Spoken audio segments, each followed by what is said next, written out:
Lepo pozdravljeni v Posavskem muzeju Brežice.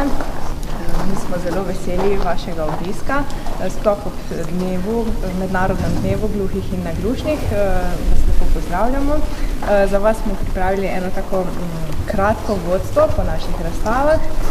Sicer bomo pa naredili en tak poudarek na enem posebnem projektu, ki ga letos nekako zaključujemo, in sicer to so ajdovske zgodbe iz Posavja. Tako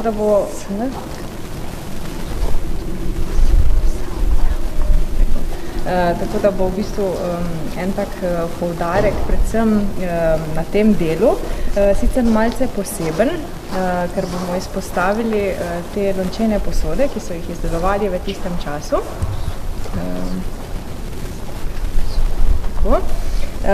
In pa kot posebnost, naš najstarejši predmet, ki ga hranimo v muzeju, prihaja ravno iz Ajdovske jame, in sicer to je bila ena taka posebna posodica, ki jo bomo videli tudi v razstavah. Eden izmed teh izdelkov je pa tudi en tak poseben lonček, ki so ga pa uporabljali za pitje. Imam pa tudi tukaj repliko tega lončka, ga bomo pa tudi kasneje videli, kako izgleda v originalu, in pa tukaj kot kopijo tega predmeta.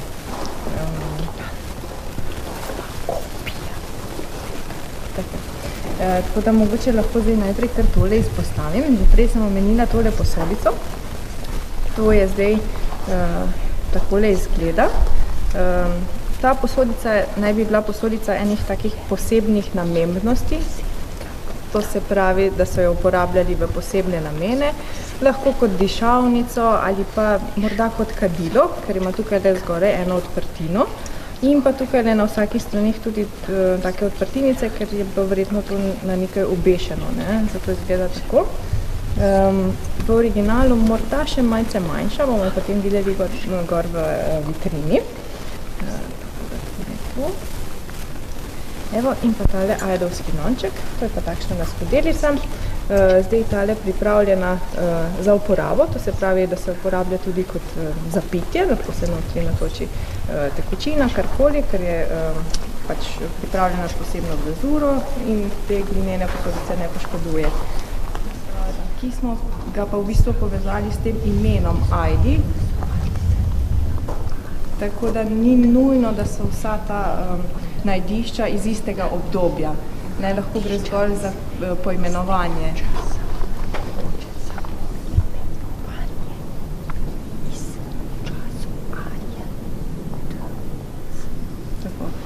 Kdo so bili Ajdi? Zdaj splošno je znano, da so bili Ajdi velikani po teh ljudskih izročilih. Tako da potem jih najhitreje prepoznamo. Drugače so pa to ljudstva, ki so se preseljevala iz krajev in nekaj časa živele tukaj, potem pa pač prihajala skozi obdobje. O Ajdih poznamo tudi nekaj teh ljudskih izročil, to se pravi ta ustne zgodbe, kako so se prenašale, kaj so ljudje govorili. Najbolj znana ta ajdovska deklica, recimo že tukaj na tem njihovem logotipu, ki stoji na enem bregu, pa na drugem sredini teče reka Sava, tukaj pa pere neko perilo, in so rekli, da na tak način naj bi prala perilo. To je recimo ena izmed teh zgodbi.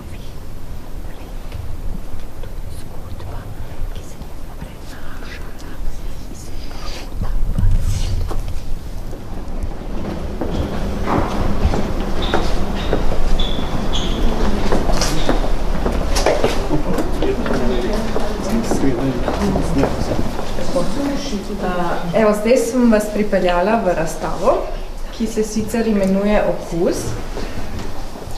Ta je prva izmed cikla teh 5 čutov. To je sicer upodobljeno na stopnišču, na freskah, na stropu. In prva od teh je bila ravno Okus in smo jo povezali z vsem, s hrano, posodami, običaj, skratka, vse, kar povežemo z okusom.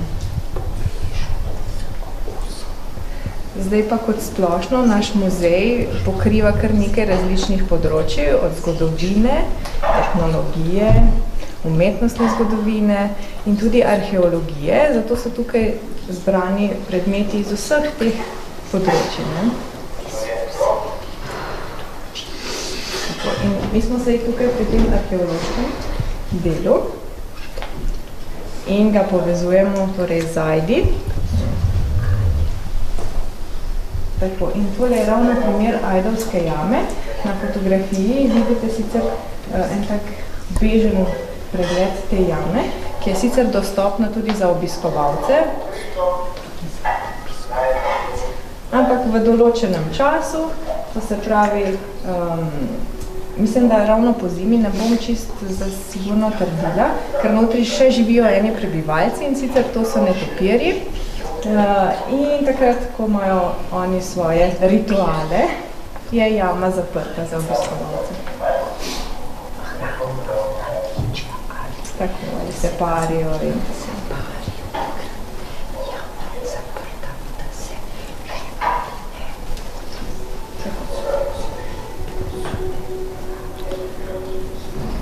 Zdaj pa kot zanimivost, da omenim te lončene posode.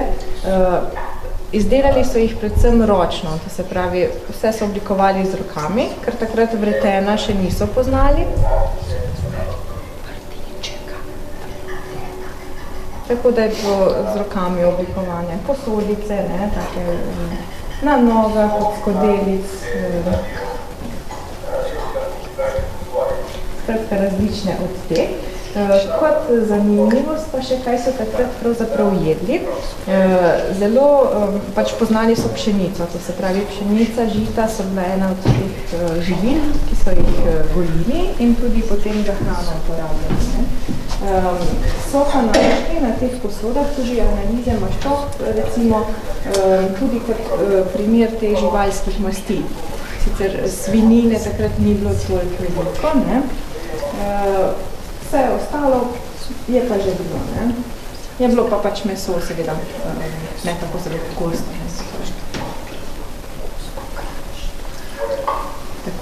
Evo, zdaj vas pa peljem do tistega lončka, da vidite original. To se bomo pa sprehodili tam več čez tisti prehod. Danje torbico, prosim.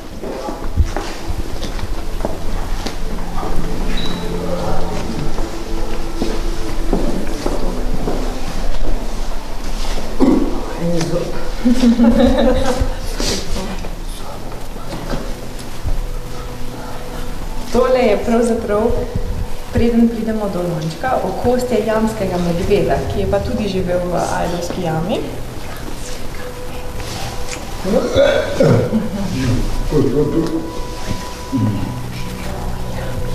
Tako, ampak je izumrl, ne, še pred leti. Lonček je pa tale originalen tukaj, ne, prej dol sem vam pokazala kopijo, tukaj pa zdaj vidite, kako je izgledal v originalu. Ne. Se pravi, lončen vrček iz neolitika, narejen iz keramike, najdem točno v Ajdovski jami. Ne.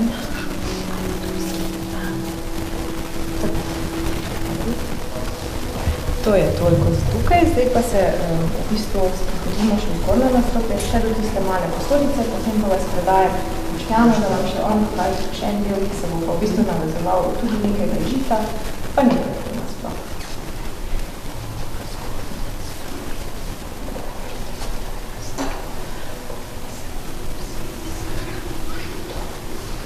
In bi se pa samo na kratko, če se lahko vrnemo k prejšnji, da vidijo, kako se sestavljajo posode, oziroma najdene stvari, ki jih arheologi najdejo. Že prej sem povedala, da pogostokrat najdejo samo delčke, posamezne delčke, in jih je potem potrebno sestaviti, da dobijo obliko posode. Tam je bilo dobro, če samo še enkrat pogledamo delčke, nastane taka posebna, bom rekla, posoda za stojalo. kar je zelo zanimivo. Tudi v originalu naj bi bila takšna, zato se približajo temu originalu. Približajo tako, kot je v originalu to res bilo. To mi je zanimivo, ker včasih, ko se nam skodelica razbije, jo težko se stavimo nazaj. Arheologi pa imajo to spretnost, prakso, da lahko razmišljajo in imajo izkušnje, kako oblikovati posodo, ki je res pred toliko leti nazaj obstajala. Mogoče še samo toliko. Arheologi vejo iz raziskav, kako naj bi ta posoda izgledala. Potem to delo pa upravijo potem konzervatorji, restauratorji. Tako, tudi to je še dodatni strokovna pomoč. Seveda, plus to, da je... Ampak to mi je zanimivo, da čeprav manjka veliko število posameznih delov, vseeno je mogoče sestaviti posodo, ki je bila v preteklosti. Pa še ta del, recimo arheološka risba, pri posodah je tudi zelo pomembna, kot nek načrt. Izdelave teh posod. Tako mi je bilo. Tako mi je bilo. Pa bi imel eno vprašanje, prosim? Aha. To?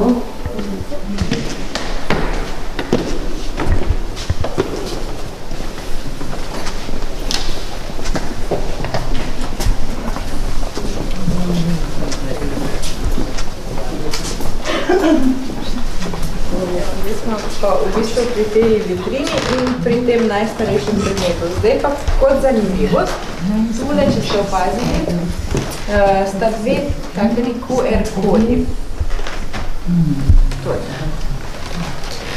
Zdaj pa, če ima kdo pri sebi mobilni telefon. Če ima kdo telefon, Tanja, ki imaš? Lahko. Za prebiranje teh QR kod. Pa lahko kar tule. No, zdaj mi bo telefon zašli kako ponovati. Vse bo v redu. Slikaš? Ok, bo prebral.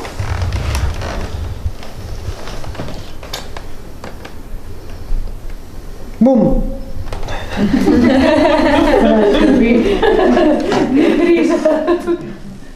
Evo, zdaj vas je odpeljal na stran Posavskega muzeja Brežice in sicer zvezdico tukaj vidimo, to je ena izmed 21 posavskih zvezd. In sicer to so ti predmeti, ki smo izbirali v preteklem letu.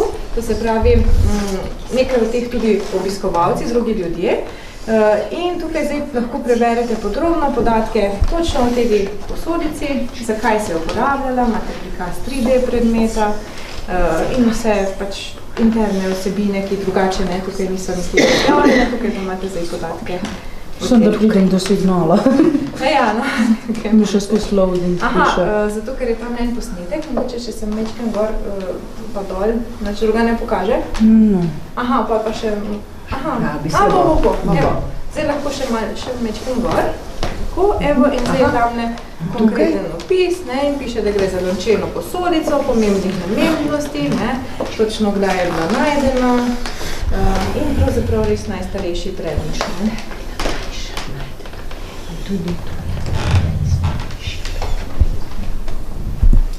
Še kakšen zanimiv podatek? Piše? Mislim, da sem bistvo povedala.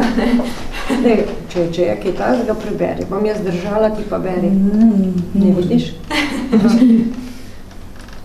Kaj to pomeni? Lončena posodica je bikonične oblike. Aha, take verjetno posebne, ker tukaj je zgoraj zožena, tukaj gre pa na ven. Spodaj oska, sredini širša, zgoraj spet oska. Tako se imenuje B-I-K-O-N-I-Č-N-A oblika, bikonična. Kar bi lahko enostavno po kmečko povedali z dvemi konicami oziroma z dvemi vrhovi. Spodaj je vrh, zgoraj je vrh. Tako, pozdravljam vas še v našem današnjem drugem delu razstave in sicer tokrat vas pozdravljam v naši stalni etnološki razstavi, ki je bila ravno letos, sredi maja, sicer natančneje 12. maja, dopolnjena z delom razstave oziroma z razstavo, ki se imenuje Kruh, potice in kolači, kjer seveda predstavljamo predvsem krušno dediščino Posavja. Namreč Posavje je zagotovo taka prav posebna žitnica Slovenije, verjetno tisto eno najbolj rodovitnih območij Sloveniji, kjer žita predstavlja zelo pomembno vlogo. In že sam polihistor Janez Vajkard-Valenzov je tam konec 17. stoletja v svoji slavi Vojvodine Krajinske predstavljajo številne vrste žit, ki se pojavljajo na Krajinskem. No, mi smo dobili taki zbor, oziroma lahko rečem naša etnologinja Stanka Glogovič, avtorica razstave je dobila takšen zbor in tukaj se lahko tudi sami potem bliže pogledate, kako kakšna od teh vrst žita izgleda. Samo takole lepo odprete, lahko pogledate. Pa dajmo kar to takoj narediti. Ja, kar izvolite. Drugače ne bo. Kar izvolite. Lahko kar samostojno si ogledate, kako izgleda pira, ajda, koruza ali kakšno drugo žito. Prav.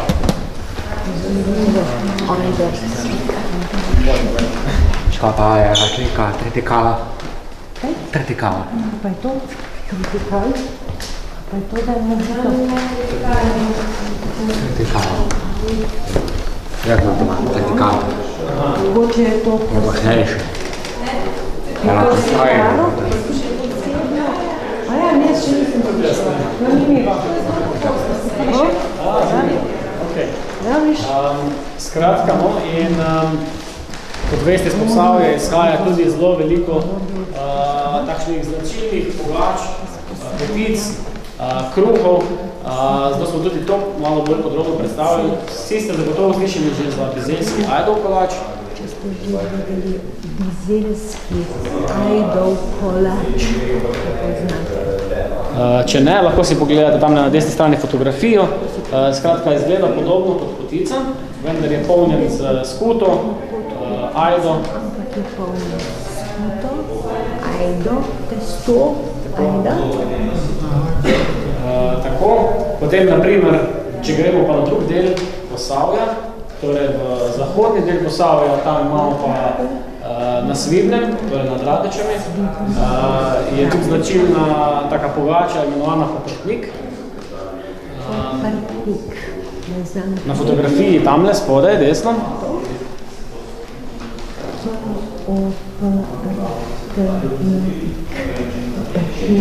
No, tretje, ki vam bo predstavljala tam na naslednjem ekranu, gre pa za srčevo ženitvansko pletinico.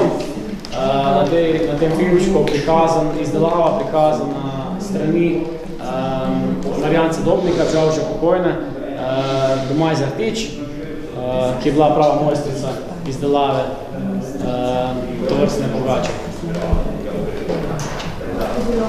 Posebej zakovo.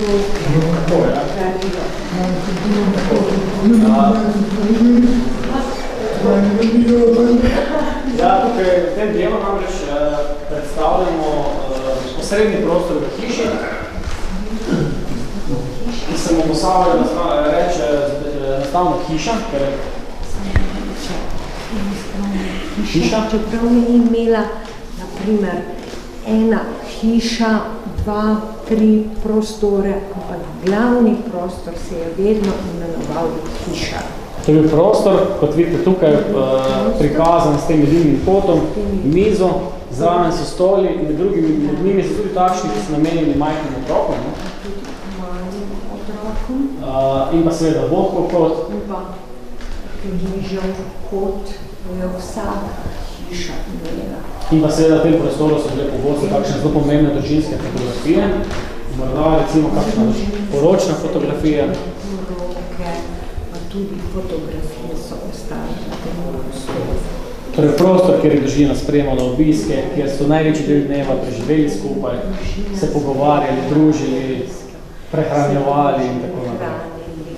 Pogovarjali. Pa eno vprašanje, mogoče veste, kaj tukaj manjka v tem prostoru? Ja. Nekaj, kar mi nismo tukaj umestili. Vino? Ne. Ne, manjka krušna peč, ne? Ki je ponovno vedno bila v tem prostoru. Glavne prostore, dana krušna peč, lončena. In ko smo ravno pri krušnih življenje posavk in posavcev ob rekah, torej predvsem ob reki Savi, ki samemu Posavju dala tudi ime, torej Posavje, in še tukaj obstopilo razstavo, na sredini, na tleh pričakana lepka, ki prikazuje tok reke Save iz začetka 19. stoletja na Žerovčevi karti. In na njej je prikazan torej tok vse od njenega prihoda v Posavje, pa vse do tam, ko zapusti Slovenijo, torej pri meji s Hrvaško. In na tem delu teče nekje 60 km reke Save čez to območje. In ta reka je v preteklosti zelo pomembno krojila življenje Posavk in Posavcev. So oblikovala. Če gremo kar k posameznim primerom, naprimer, eno izmed teh načinov preživljanja Posavk in Posavcev je bil zagotovo ribolov. Tukaj zadaj predstavljamo nekaj tistih najpogostejših vrst rib, ki živijo in so živeli nekoč v reki Savi. Mogoče najbolj tako znamenita riba je tale som, s katerim se vedno ribiči zelo z veseljem pohvalijo, ko ga ujamejo, ker pa navadi so ti somi res veliki, s temi dolgimi vrki. In pa seveda vse druge. No, ko smo ravno pri ribištvu, pri ribolovu, pa bi vam še spostavil tole fotografijo. Tale fotografija je tudi zelo zanimiva in sicer morda veste, kaj... Vem. Vprašanje. Boštan, on pravi Boštan, tako je vedel. Ja, na tej fotografiji namreč so ribičke, ki so spomladi v prstenju pod usni, v večerih lovili ribe, z golimi rokami. To se še jaz spomnim. Sicer to je bilo leta 1933. To je bilo. No in pa mogoče eno vprašanje za vas, mogoče veste, koliko je ujela rib, tista najbolj spretna med njimi na večer, naprimer. Lahko poveste kilogrami, v številu, kar želite. 10 rib. 33 kilogramov. 33 kilogramov. Številka je kar dobra, ampak toliko rib, 30 rib. 30, približno 30. Pa je to 15. Ampak to ste si predstavljate, to je nekje v 45 minutah aktivnega lova. Kar je zelo hitro, ne? 45 minutah, 30 rib. To je zelo hitro, ne pa z golim rokami. Ena, ne vse skupaj. Taka posamezna. Ker nekje 3 po 15-20 minut so bile naenkrat v vodi, ker je bila reka še zelo mrzla, ne? Spomladi, marca, aprila, recimo 9 stopinj, 10 nekje zelo mrzla, ne? In to so prav skupinsko lovili ribe, to niso šle posamezno, ampak so že tako v skupini, prijeli se za roke, da je bilo varno, da ni tudi spodrsnulo, in so tukaj lovili ribe, ne? Zdaj, tule okrog nas se lahko pase tudi nekako zelo dolgo vrv, torej vlečno vrv, ki pa so jo uporabljali, ki pa je bila pomoč torej tistim, ki so pluli po reki Savi z manjšimi in večjimi plovili in sicer to vrv so potem pregli v konje ali pa vole. Lahko so vlekli tudi ljudje v določenih primerih in so tako torej peljali oziroma vlekli plovilo po reki, torej oni so bili v reki, so vlekli po toku reke navzgor. Lahko tudi to pogledamo, tule pri oknu imamo nekaj podobitev teh primerov in sicer lahko vidite zgor. Tukaj le, ja, tole še. Plavarjenje. To so tako brod, ja. Seveda, ker se bom počakal, da pridete še ostali naprej, kar pridete bliže. Seveda, po Savi so vozili tudi različni splavi, predvsem iz območja Zgornje Savinjske doline, pa potem seveda mimo Razidanega mostu Radeč in naprej proti Brežicam.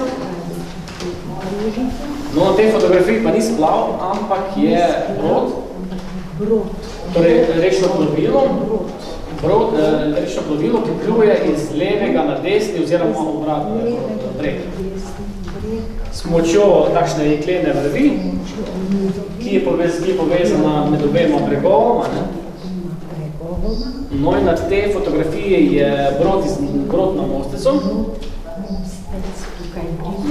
upisan tudi v registr nesnovne kulturne dediščine in lahko se pohvalimo s tem, da pluje že neprestano od leta 1885.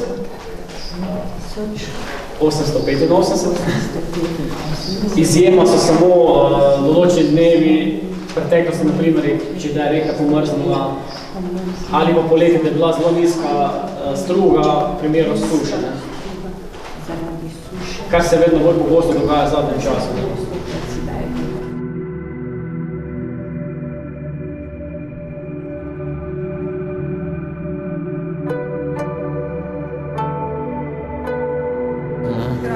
Zgradno so samo še vini nekaj.